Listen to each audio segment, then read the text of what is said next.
be about 10 seconds out or something. Will you record? Good to go.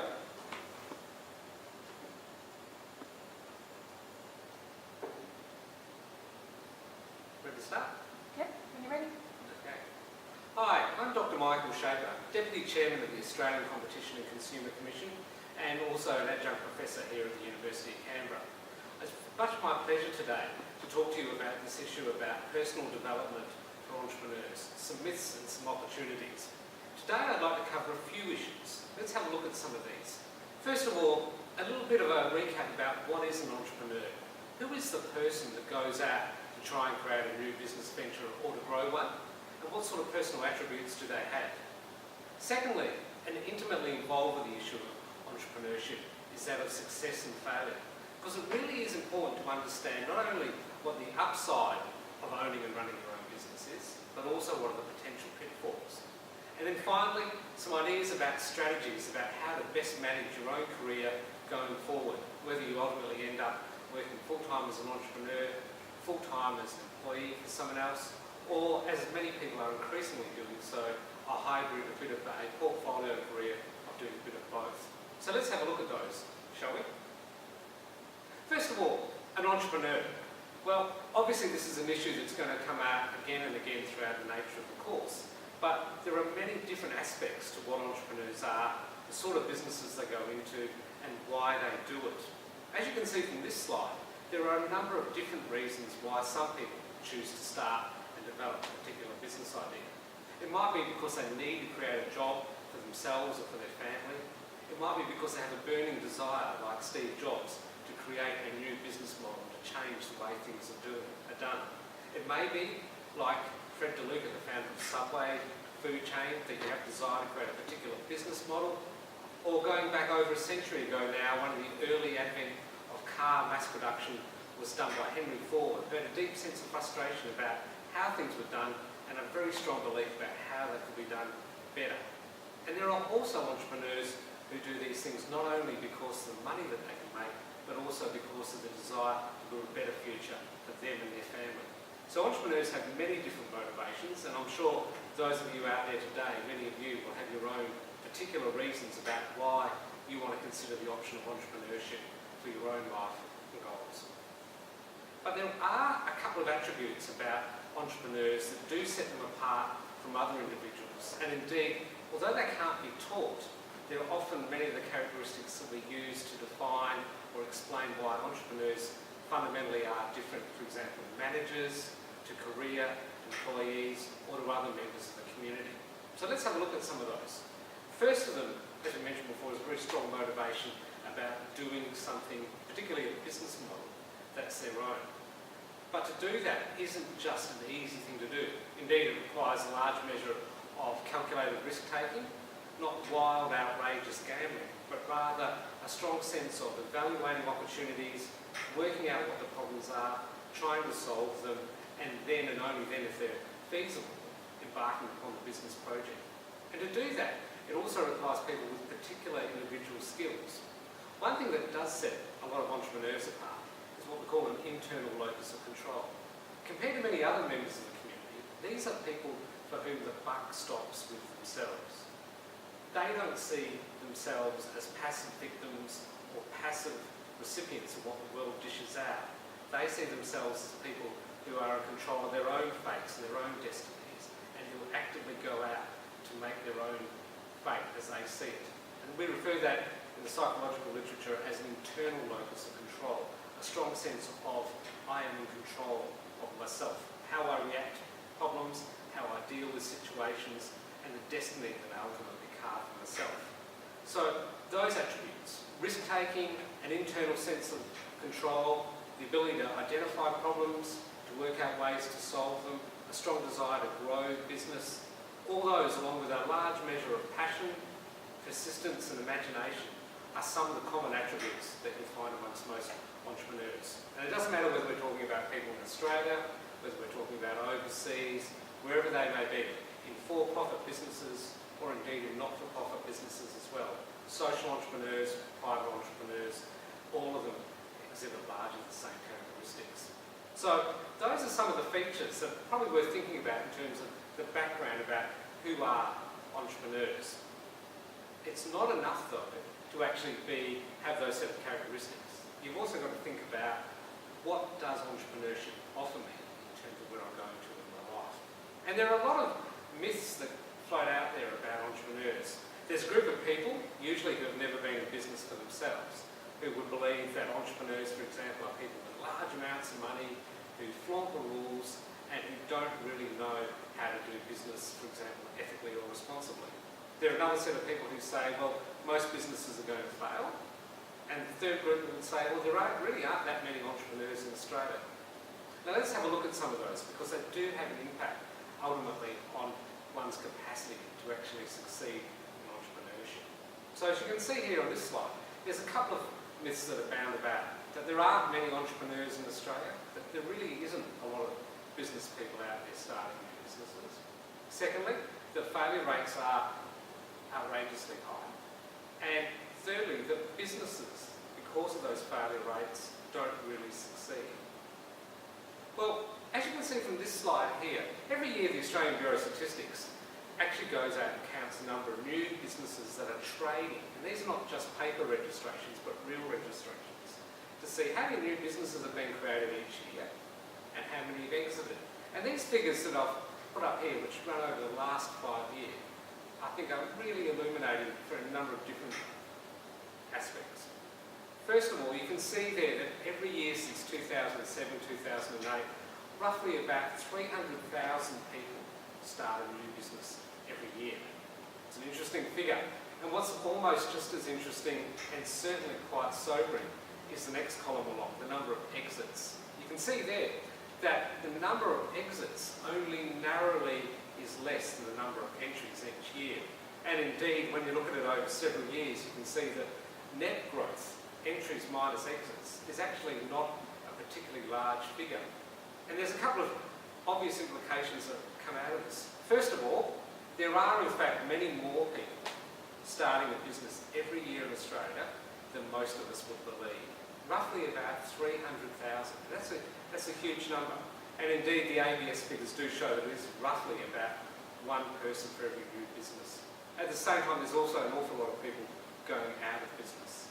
And finally, as you can see at the end of that column, there's roughly about 2 million businesses, 2.1 million businesses trading in Australia. And separately, the Bureau has estimated that there are just under 2 million individuals operating those businesses. There are a very small group of people who operate multiple businesses, but most of our entrepreneurs in Australia start one business and run that through.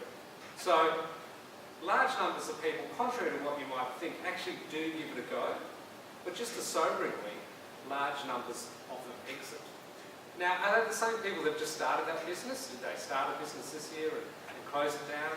Or are these people closing a business that's been around for 10 years, 20 years, 50 years?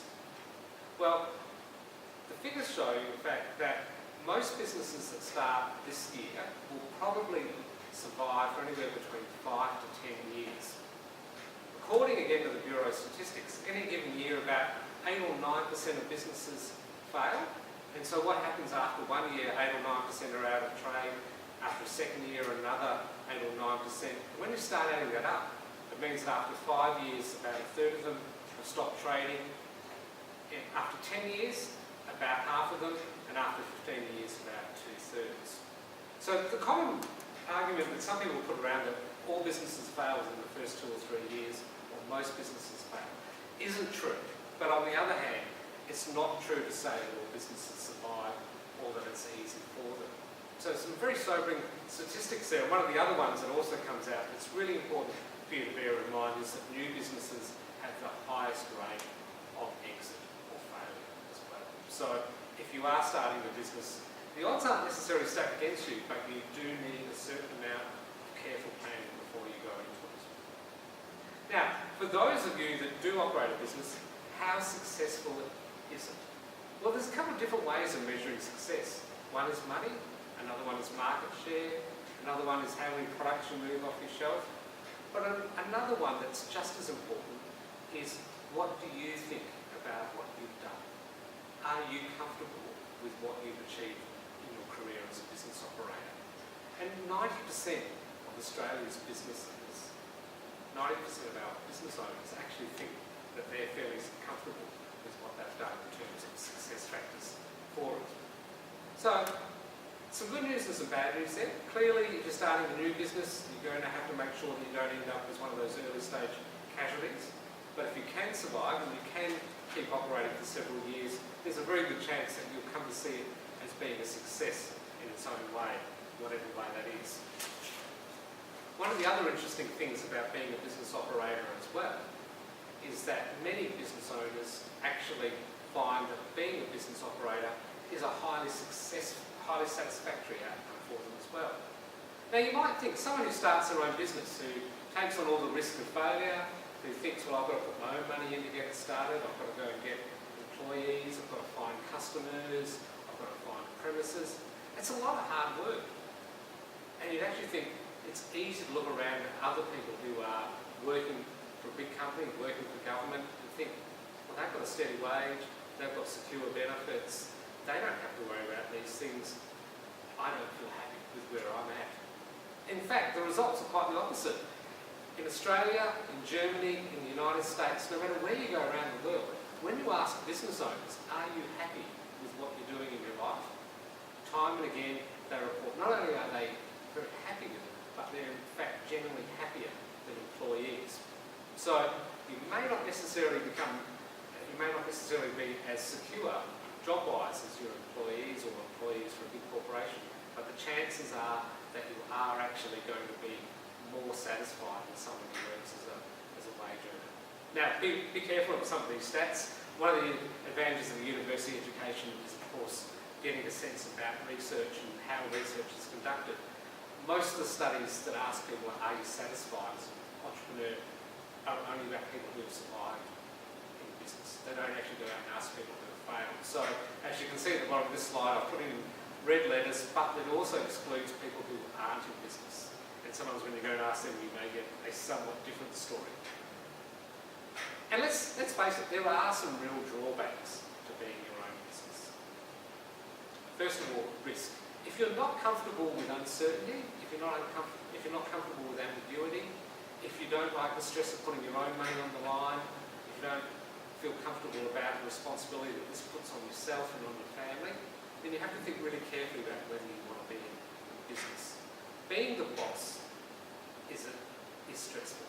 You are at the top, there is no one else really to turn to, and when a problem emerges, ultimately it sits with you. The buck stops literally with you. So many people find that running a business for themselves actually has a large number of risks. And when you need to look through those carefully and make sure, am I comfortable with it? Would I feel comfortable, for example, if I started a business and it failed?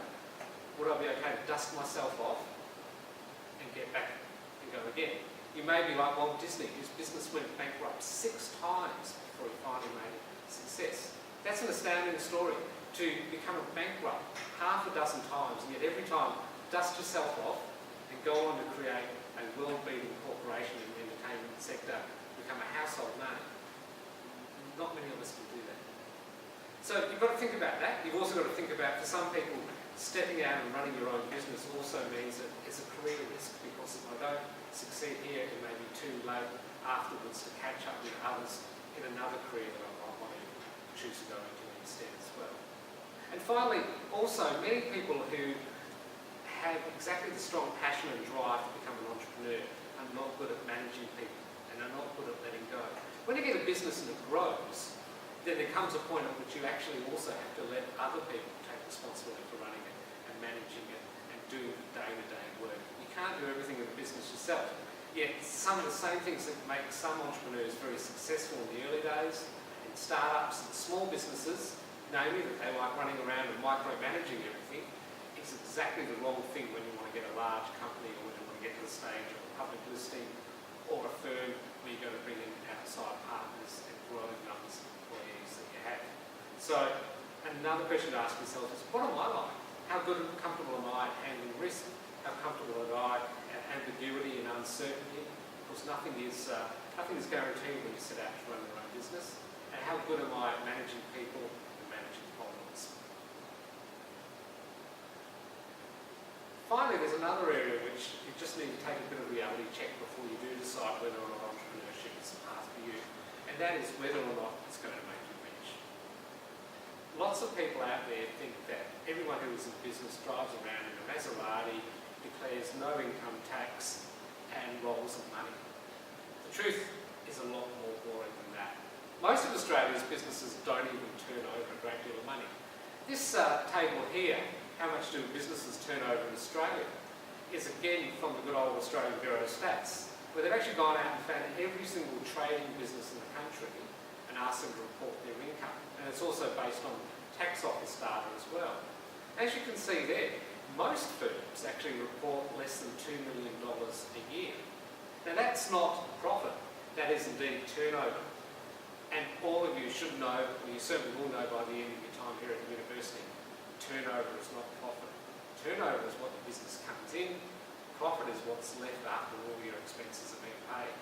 And if you think about that there, most businesses are turning over less than $2 million a year. Consider that. Most firms' profit margin is going to be about 10 to 11%. The average for all Australian businesses is about 10 or 11%. So even if you're turning over a very large figure like $2 million, it's only a net profit of $2 million. And out of that, you'll have to pay yourself, you'll have to pay tax, and you'll have to find money to reinvest back into the business. In fact, only about 3/4 of businesses make a profit every year. There's a large number, about a quarter every year, who are actually running at a loss. Again, there are some people that get very wealthy, but there are also many people who make no money, and there's a happy group in between who make a comfortable living. So again, make sure you feel comfortable with the trade-off that's there.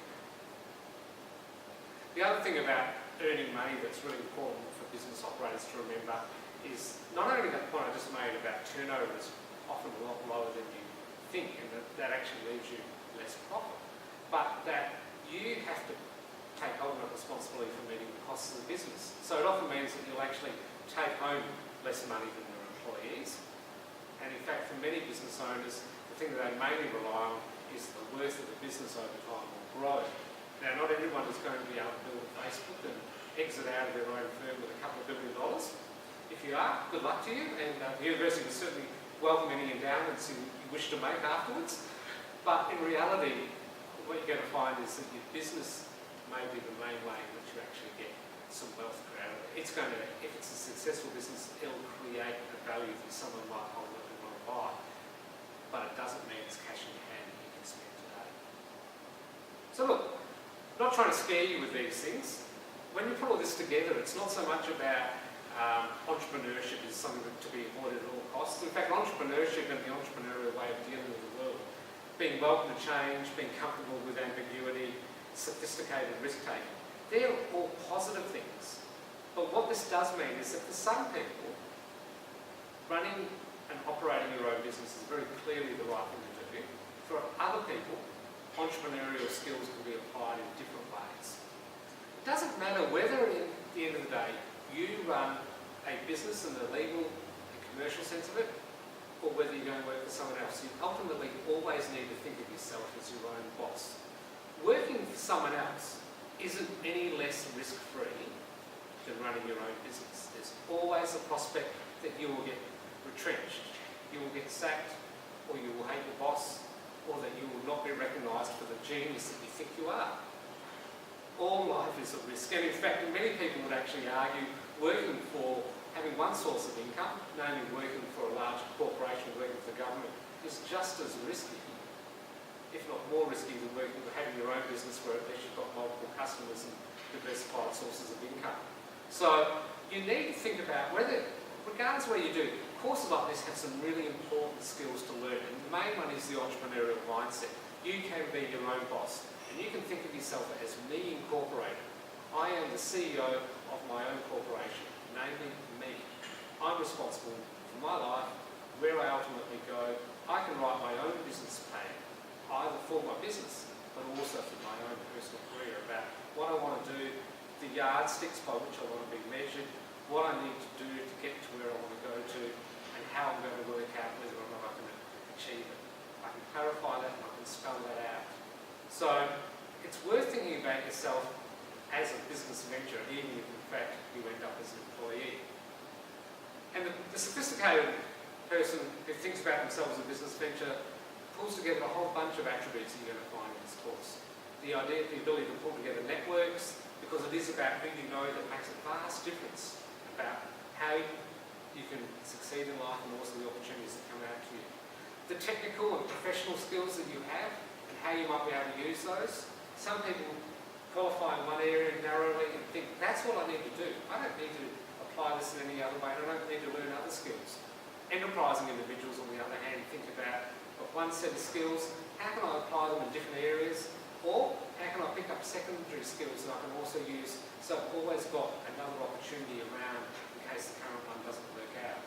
And finally, there's also an issue about managing your money, not only in your business but also me personally.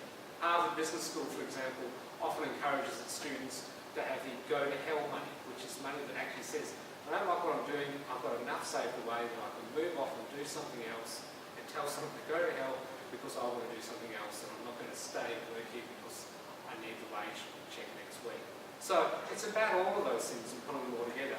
Now, I'm not going to be able to cover all those today, but hopefully that's a bit of a teaser about what you're going to get over the rest of the semester's work. So good luck. Good luck in managing your own corporation, whether it just be in your career or whether it be in the business world.